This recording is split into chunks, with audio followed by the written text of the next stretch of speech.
Hi everyone, Shane R. Monroe here. One of these DVD releases is holding a very interesting secret. So which one is it? Why is it so cool? You're going to find out about all of that and more in just a minute. Stick around. Let's go into the Monroe world. DVD and physical media collecting is starting to raise its rate to a frenzy these days, and I thought it might be fun to talk a little bit about something you don't hear a lot about, which is how DVDs are manufactured and how that can affect picture quality and all this other good stuff. So I picked these just at random. Well, this one's not at random because, as you may have figured out, this is the special edition that we're going to talk about. You may not have seen this before, even if you are a collector, because this wasn't made for very long, and there's a reason why. We're going to save that for the end. But let's take a look at, here's Doppelganger. This is a movie that I bet Drew Barrymore wishes she'd never made because she's naked through half of it. But if we were to take this out, you'll see a few interesting things here. First off, it says full screen, which means I don't even know why I have this in my collection, because I don't like full screen presentation unless that's how the director originally expected me to see it. If you buy a made for TV movie like The Stand here, it's going to be in 4:3 or probably full screen. Usually these sorts of discs that have full screen are flippers, and I've got one of those in here too. We'll talk about that in a minute. But forget about this aspect ratio for just a minute. If we look at the back side of this disc, it is, well, it's got a fingerprint on it. It is silver, very, very silver. That means that this is a DVD-5, which holds 4.7 gigabytes of data. And for a movie that runs maybe, does this have the runtime on it? Like maybe 88 minutes? Oh, 104 minutes. Wow, how about that? For any movie that runs that sort of length, a single layer disc, or a DVD-5 as they're called, 4.7 gigabytes means there's probably going to be a little extra compression going on there. Probably not what we're all hoping for. So this is not a great release here at all. And unfortunately, I don't think there's a original aspect ratio version on the other side, but whatever. Okay, so this is like, literally, this is probably like the worst disc you could buy, right? It's in full screen. It's not in the original aspect ratio. It's on a single layer DVD-5. So there's probably a bunch of compression going on. So yeah, I mean, a streaming service might actually look better than this, which is strange. Anyway, weird movie anyway. All right, so let's move on to Creepshow here. This is one of those more interesting movies. This disc is actually a flipper. You can also see it scratched to hell too. So on one side, side A is the standard or full screen version. And if you flip it over, on the back side is side B, which is widescreen, or presumably the original aspect ratio. That's not even always right. But you'll also notice that there's stuff on both sides. So when you say side B, this side is side B. It's really playing from the bottom. So this isn't the widescreen version that we're looking at on top. The widescreen version's on the bottom. And if you flip it over, now it says you're on standard, but that's the layer that the standard edition's on, that side. So if you're buying one of these flippers and one side is scratched to crap, the other side looks pretty good, then if you don't care about the standard or full screen edition, and that side's all scratched up, then you could buy this and say, okay, well, listen, I want the original aspect ratio widescreen. But you'll also notice these are both silver. It's really hard to see the difference, but when you see one that's not silver, you'll understand. Both of these sides are DVD-5s. So essentially, there are two DVD-5 layers crunched together into a single disc, one per side. So it's a flipper, DVD-5 on each side. So this would be considered a DVD-10. I know, amazing, right? A DVD-10. Okay, so let's move on. Contact with Jodie Foster. This is a single side because you can't play through this printing, so you know it's a one-sided disc. On the disc itself, you don't see anything that says whether it's widescreen or not, so you're rolling the dice. Let's say you didn't have the box and you had this disc loose, or you found it in another box or whatever. You don't know whether this is full screen or widescreen or whatever. So now, of course, you could, if you have the box, it'll tell you, right? So somewhere on here, it says widescreen version presented in letterbox widescreen format, to preserve the scope aspect ratio. It also says, look down here, you don't see this very often because most consumers don't know or don't care. Dual layer format. Layer transition may trigger a slight pause.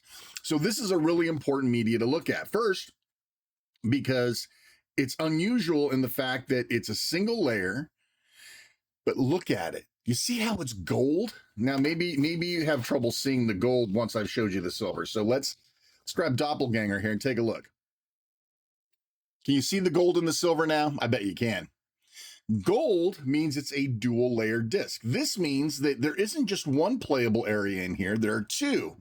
And I won't get into the super technical details of it, but this disc can play twice as long as this disc because there's two layers. Now, when the laser gets to the end, right, because usually it starts in the middle and works its way out.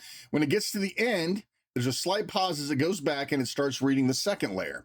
Now, most layer breaks are well hidden, right? So you might not even see it. I don't remember where it is in contact. But sort of like the old Laserdisc players where you might have to flip it over to play the other side, or if the Laserdisc player itself would change to the other side, there could be a slight pause. In most cases, though, the pauses are put inside of little dark places in the movie where it fades to black and then it picks back up. You never even see the layer break. Now, of course, you can abuse that layer break and it can come up somewhere crappy, but c'est la vie. So this is a DVD 9. I know that seems weird, right? Dual layers, DVD 9 has about 8.5 gigabytes. So this holds considerably more. I must be spitting all over my discs. Great, I'll clean it later. So that's that. So this is great. It's widescreen. It's dual layer. You're going to get the most now, listen, you can over compress anything, but for the most part, if you were to have this on a single layer disc and this on a dual layer disc for different manufacturings, maybe they did a re-release, this could actually be of higher quality because the bit rate's not trashed due to having to fit on a 4.7 gigabyte disc. Okay. So you're probably starting to figure it out now that you have all this awesome knowledge about DVDs. Why is The Stand so amazing? Well, first of all, it's a great movie. Don't just go watch this one. Don't watch any of the weird remake, rehashes, reimaginings. This is something special. And they didn't make this very long, probably due to costs. But let's take a look at this guy. The Stand, by the way, I'm trying to remember what the runtime is. Crap, the runtime's not in here. It's a booklet. Maybe the runtime's on the back. This is important. Let's see here. Feature runtime 366 minutes. It's a mini series from TV, right? 366. Now imagine taking 366 minutes and shoving it onto this disc, 4.7 gigabytes. Yeah, it's going to be like a complete mess. You're talking like 1985 MPEG compression or something, right? What if you put it on here?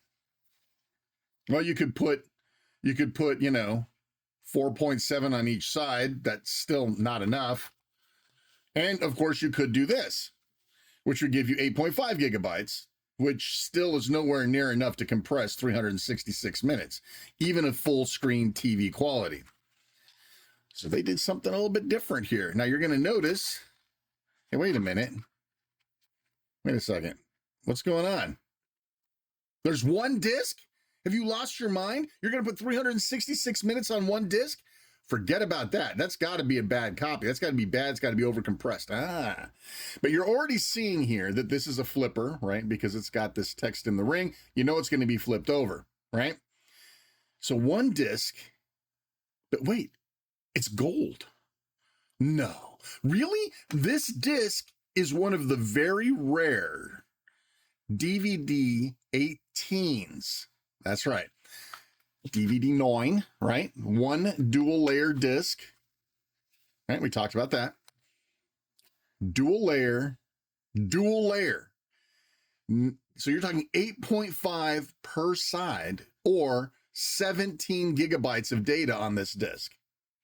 That's how they get away with 366 minutes on a single disc. Now, That means, of course, I think there's there's four different parts to the show, 4 episodes, right? So each one, I don't want to do the math this morning, it's too early, but each one of these, so 2 of these per side. So do the math, think about what kind of bit rate that you could get out of this, and it's actually pretty good. Now, what you're talking about here, if you can actually see almost the separation between the layers here, between the 2 physical discs that have been pushed together. So dual layer, as you remember from earlier, means that there's 2 layers per disc.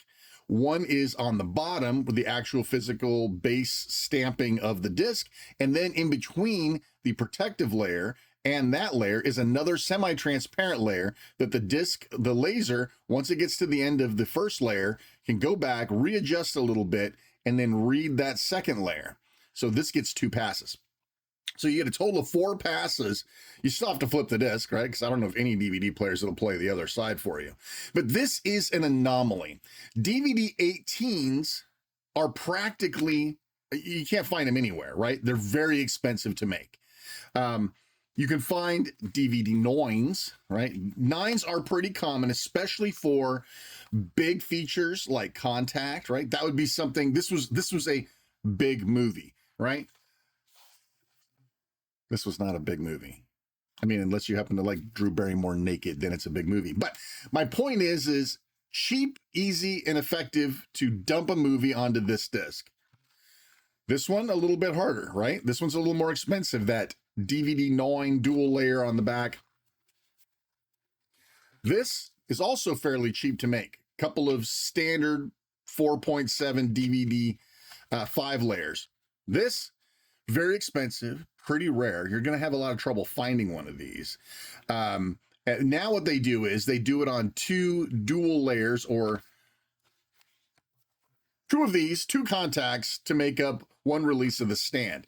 So you'll find 2 DVD 9s, which is still pretty good. You're not losing anything. But if you were to get a copy of the stand, and who knows if they've made a reprint of this yet or not, that has 2 DVD 5s, right? So 2 doppelgangers,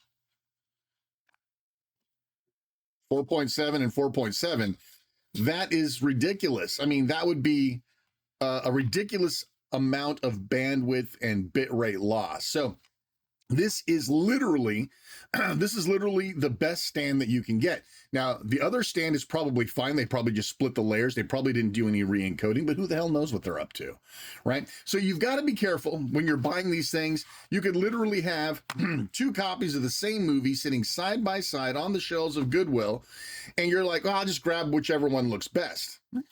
Maybe do a little research. Maybe flip that guy over. See if you see anything about widescreen or standard, right? See if it's a flipper. Check to see if there's that all elusive dual layer format, right? And sometimes you'll get stuck with doppelganger, but pretty good chance that if you look around and the movie was big enough, that you'll probably be able to find a better encoded copy on DVD than the ones that you're probably looking at. Well, listen, I hope you enjoyed this. I thought it was kind of fun. Learn a little something, get a chance to bust out the stand for Halloween. Again, great miniseries, a little dated on the 90s special effects, but the acting is top notch, the story's top notch, and it's not tried to be compressed into an 88-minute movie, which gives it a little more stamina. So, all right, that's it. Thanks so much for watching. Like, subscribe, hit the bell. You guys know what to do. I'm Shane R. Monroe, and we'll see you next time. Take care.